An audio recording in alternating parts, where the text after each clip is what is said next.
आणि म्हणून तशाच प्रकारचं वातावरण किंवा त्याच्यापेक्षाही चांगलं वातावरण आज कन्फ्युजन एकच करतायत की विजय शिवतारेवर महायुतीच्या नेत्यांकडून दबाव येईल, ते उभेच राहणार नाहीत, ते हेच करणार नाहीत, ते काहीतरी सेटलमेंट करतील.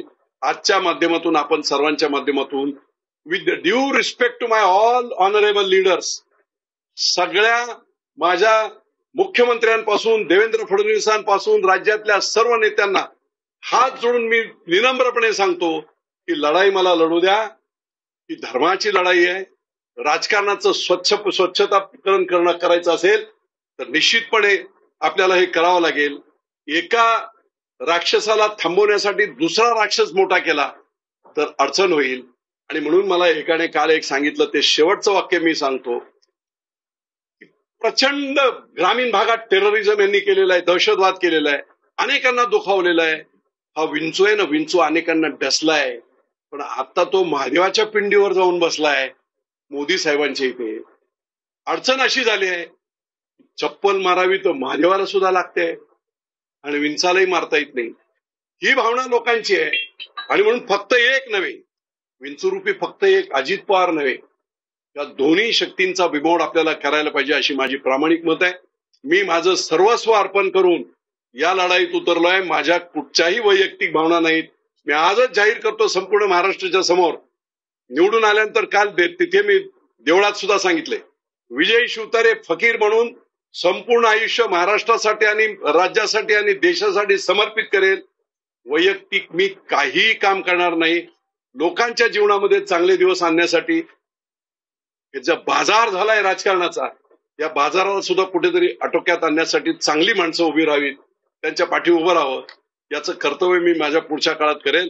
आणि म्हणून मी संपूर्ण बारामती लोकसभा मतदारसंघातील माझ्या सर्व मायबाप जनतेला, माता भगिनींना, सर्वांना आपल्या माध्यमातून आज विनंती करतो, सगळे कन्सेप्ट, सगळे शंका कुशंका दूर सोडा.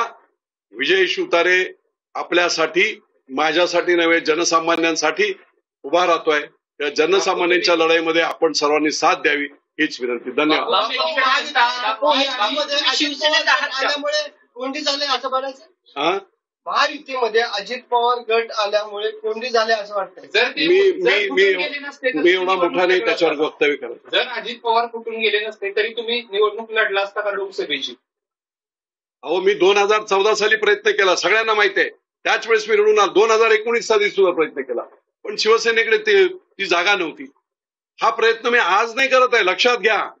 हा 2014 पासूनचा माझा प्रयत्न आहे की या प्रवृत्ती विरुद्ध लढण्याचा. 2014 पासून, नवीन नाही. बापू, एक दुसरा प्रश्न असा आहे की तुम्ही आता म्हणताय की आम्ही अपक्ष पद्धतीने निवडणूक लढणार, तुम्ही ते ठाम आहात, परंतु पक्ष कारवाईला सामोरं जावं लागेल बापू तुम्हाला. मी जनतेसाठी फाशी सुद्धा जायला तयार आहे. ही फाशीच घेतोय मी. एवढ्या मोठ्या याला मी जेव्हा टक्कर मारतोय, जिंकलो तर जनतेचा आहे, त्यामुळे मला फाशी झाली तरी काय हरकत नाही, कोणी फाशी दिली तरी हरकत नाही, पण पाठीमागे मी हटणार.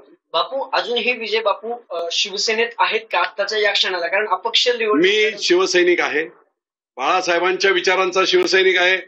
जेव्हा एकनाथभाई शिंदे यांनी उठाव केला आणि काँग्रेस राष्ट्रवादी बरोबर ते जात आहेत म्हणून जे धर्मकर्तव्य चुकीचं काम झालं होतं त्याला करेक्शन करावी, त्यावेळेस शिंदे साहेबांच्या बरोबरीने ते तिकडे असताना मी महाराष्ट्रातला पहिला माजी मंत्री आहे की ज्याने 25 तारखेला ते मुख्यमंत्री नसताना देखील पहिली प्रेस घेऊन संपूर्ण महाराष्ट्रात मी या सगळ्या उठावाला माझं समर्थन आहे आणि जनतेचं समर्थन असं पहिल्या दिवशी मी केलं होतं.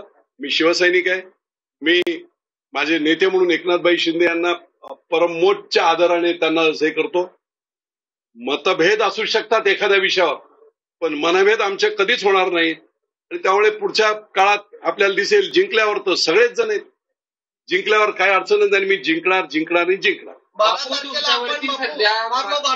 12 तारखेला 12 वाजता, परंतु त्यावेळी आपण फॉर्म भरताना मतदारांसाठी हा निर्णय घेताय, मग शिवसेना पक्षाचा राजीनामा देणार आहात?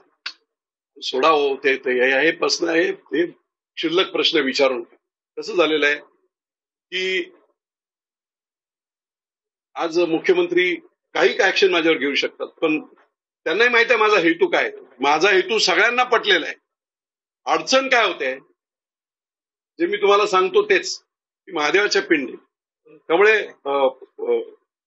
मी तर सांगितलं की अगदी मला कोणी फाशी दिली ना उद्या मला मी सेंट्रल गव्हर्नमेंटला वगैरे कळवतोय, धमक्या सुद्धा द्यायचा प्रयत्न केला गेला, धमक्या देण्याचा प्रयत्न आहे. बापू वेडेने ओढ धमकी दिली, मुंबईला कसा जातो बघतो, गाडी मावळमधून जाते.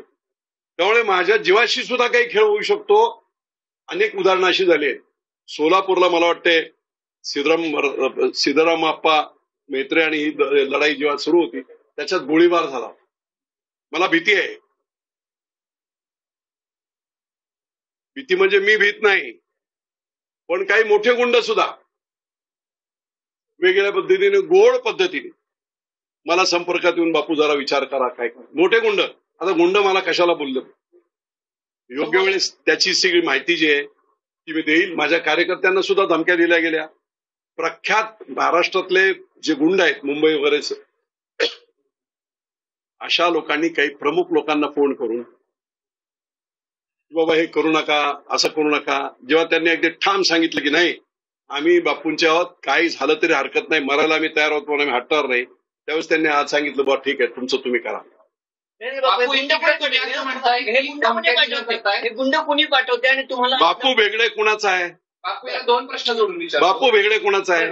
पण तुम्ही म्हणतात की महाराष्ट्रातल्या नामचीन गुंडांकडून तुम्हाला आणि तुमच्या मी ते सांगणार नाही. योग्य ठिकाणी प्रशासनाला मी सांगेल. सुप्रिया सुळे देखील असंच म्हणताय धमकावलं जातंय, तुम्ही देखील असंच म्हणताय की धमकावलं जातंय, नेमकं धमकावतोय कोण?